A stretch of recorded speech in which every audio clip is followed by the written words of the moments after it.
चंपारण की स्थिति के बारे में हम आपसे बात करेंगे। आज से 25 वर्ष पहले, 30 वर्ष पहले चंपारण जिस स्थिति में था, उसी स्थिति में आज भी है। हालांकि थोड़ा बहुत विकास हुआ है। चंपारण के लोगों के मन में क्या चल रहा है, अक्सर आपको चंपारण के कई सारे हिस्सों में देखा जाता है घूमते हुए। सबसे पहले आपके चैनल से जुड़े तमाम दर्शकों को मेरा प्रणाम।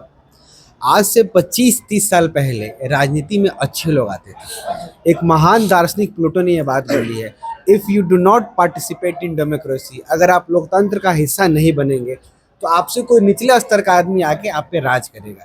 आप हिस्ट्री उठा के देखिए, अभी जो वर्तमान विधायक हैं, जिस विधानसभा में आप बैठे हैं, इंजीनियर शशि भूषण सिंह जी, एक भी अच्छा आदमी राजनीति में आ नहीं रहा है। राजनीति को ऐसा बना दिया गया है, जात पात पैसा से अच्छे लोग इससे किनारा कर लिए हैं। प्रशांत किशोर जी एक उम्मीद बन के उन लोगों के लिए आए हैं जो सही लोग हैं, सही सोच के हैं और मिलके एक सामूहिक प्रयास कर रहे हैं। जैसे हमारे बगल में आज के कार्यक्रम की जो अध्यक्षता जिन्होंने की, इंजीनियर संजय सिंह, ऐसे न जाने तमाम बिहार से अच्छे लोगों को चुना जा रहा है।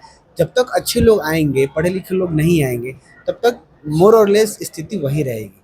शिक्षा की स्थिति आपसे छुपी नहीं है। चंपारण की मैं बात बता रहा हूँ। इस चंपारण की धरती इतनी उर्वरक धरती है कृषि के लिए, शिक्षा के लिए, लेकिन कृषि मंत्री रहते हुए, केंद्रीय कृषि मंत्री, पूर्व कृषि मंत्री राधा मोहन सिंह के रहते हुए भी आज हम चंपारण के लोग खेती से कमा नहीं पा रहे हैं। शिक्षित हमारे बच्चे नहीं हो रहे हैं। समाज में न शिक्षा है, न चिकित्सा है, न रोजी है, न रोजगार है। तो प्रशांत किशोर जी यही बात लोगों को बता रहे हैं। और हम लोग आज का जो कार्यक्रम भी किए, कार्यकर्ताओं को हम लोग, हमारा एक प्रोटोकॉल है जन स्वराज का, हर 15-20 दिन में कार्यकर्ताओं को हम लोग आने वाले क्षेत्र में क्या लोगों के बीच में जाना है, उसका एक संदेश देने के लिए हम लोग बैठक करते हैं। आज की जो बैठक हुई, यही बात लोगों को बताई गई।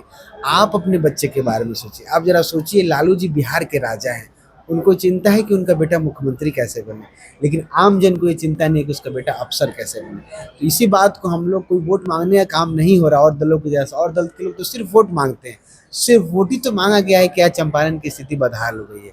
गुजरात से किसी को आना पड़ा था, महात्मा गांधी जी को इसी धरती पे आना पड़ा देश को आज़ाद कराने के लिए। ये धरती तो ऐतिहासिक धरती है और इस धरती को नेताओं ने पिछले 30 साल में ऐसा कर दिया है कि आज लोगों के पास न रोजी है, न रोजगार है, न पैसा है। पलायन को लोग मजबूर हैं, भूखे लोग तड़प रहे हैं। उसी बात को बताने का एक संदेश था आज का जो कार्यक्रम था।